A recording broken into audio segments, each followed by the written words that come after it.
एक बार किसी आश्रम में गुरु का एक शिष्य अपने ज़्यादा बोलने की आदत से बहुत ज़्यादा परेशान था। उसे जब भी कोई मिलता वो अपनी राय देता, चाहे सामने वाले को उसकी बातों में दिलचस्पी हो या ना हो, वो उसकी बात सुनना चाहता हो या ना सुनना चाहता हो, लेकिन वो फिर भी राय देता। और जब भी कोई मित्र उसके पास अपनी समस्या लेकर आता, वो उसकी बात को पूरी सुने बिना ही अपनी सलाह देने लगता, जिसकी वजह से उसे कोई पसंद नहीं करता। और उसके सभी शिष्य और शिक्षकों के प्रति अपने अच्छे और बुरे विचार थे, जिनको वो सभी के साथ साझा करता था। वो हमेशा अपने मित्रों से कहता, तुम्हें एक काम ऐसा करना चाहिए था, तुम्हें ऐसा नहीं करना चाहिए था।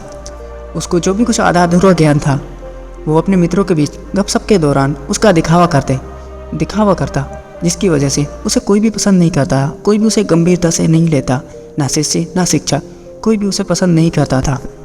उसकी इन्हीं सब हरकतों की वजह से उसके साथ कोई भी नहीं रहना चाहता था, सभी उससे दूर भागना चाहते थे, कोई भी उसे अपना मित्र नहीं बनाना चाहता था। उस लड़के को भी पता था उसकी इस ज़्यादा बोलने की आदत से कोई उसे पसंद नहीं करता, लेकिन वो चाहकर भी इस आदत को छोड़ नहीं पा रहा था। अपनी इन्हीं आदतों से परेशान होकर वो एक दिन गुरुजी के पास जाता है और उसे सारी बातें बताता है। गुरुजी ने कहा, बेटे, ज़्यादा वही बोलता है जिसे लगता है उसे सब कुछ पता है, और वहीं जिसे लगता है उसे अभी बहुत कम पता है, उसे बहुत कुछ सीखना है, वो कभी भी ज़्यादा नहीं बोलता और ना ही किसी को बिना मांगे सलाह देता है, क्योंकि उसे पता है बिना मांगे दी गई सलाह का कोई मूल्य नहीं है। सबसे पहले तो तुम्हें अपने दिमाग से इस बात को निकालना पड़ेगा कि तुम्हें सब कुछ पता है। ज़्यादा बोलने की आदत को तुम्हें खुद ही कम करना पड़ेगा। मैं इस ज़्यादा बोलने की आदत को तुम्हारी एक बार में तो ख़त्म नहीं कर सकता।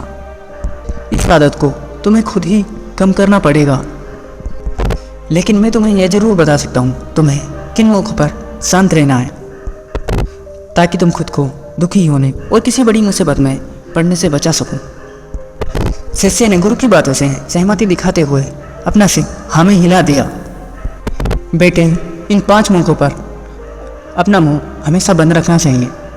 पहला, जब भी तुम्हें लगे कोई तुम्हारी भावनाओं को शब्दों से नहीं समझ सकता, ऐसे में तुम्हें हमेशा चुप रहना चाहिए। हम अक्सर ही अपने आसपास के लोगों को अपनी परेशानियां बताने लगते हैं, जिनसे उन्हें कुछ भी फ़र्क नहीं पड़ता। उन्हें इस बात से कोई फ़र्क नहीं पड़ता कि हमारी लाइफ में क्या चल रहा है।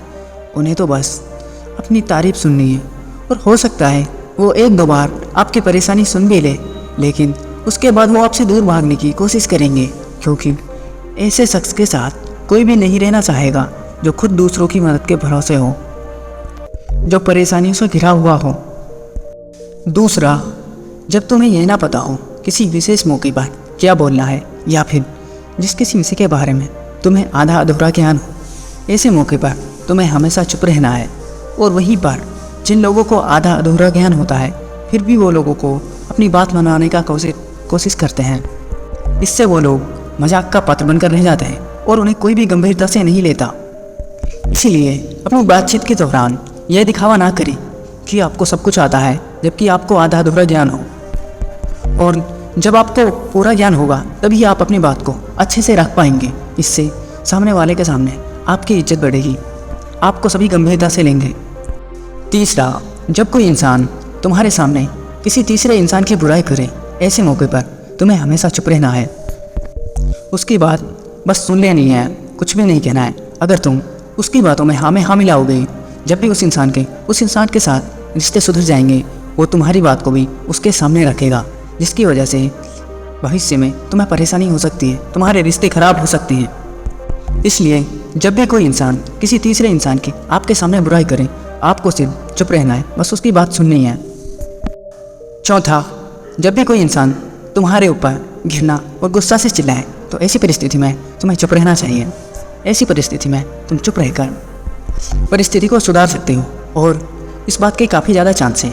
जब भी तुम उसके घृणा करने पर भी शांति से चुप रहकर जवाब दोगे, तो वो अपनी गलती मान लेगा और आपसे माफ़ी भी मांग लेगा। अगर वो आपसे माफ़ी मांगेगा भी नहीं, तब भी उसे इस बात का अंदर ही अंदर पछतावा रहेगा, और वो ऐसा दोबारा करने से पहले कई बार सोचेगा। और ऐसा भी नहीं तुम हर जगह ही चुप रहो। यह सिर्फ वहीं पर है जहाँ पर आपके कुछ खास सगे संबंधी, निकटतम मित्र परिवार वाले उन्हीं के लिए हैं। अगर तुम सभी जगह चुप रहोगे तो लोग तुम्हारी इसे कमजोरी समझेंगे।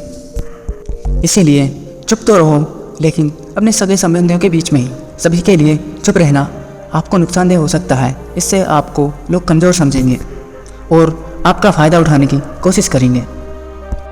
5वां, जब भी कोई इंसान अपने जीवन की कोई दुख भरी कहानी आपके साथ साझा कर रहा हो, ऐसे मौके पर आपको हमेशा चुप रहना है।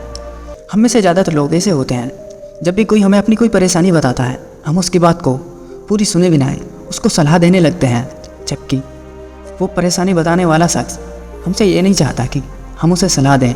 वो तो बस इतना चाहता है कि हम उसकी बात को ध्यान से सुनें, जिससे उसको आत्मिक शांति मिलती है और ध्यान से सुनने पर उसकी नज़रों में हमारी इज्जत बढ़ जाएगी और वो हमें समझदार और शांत व्यक्ति समझने लगेगा।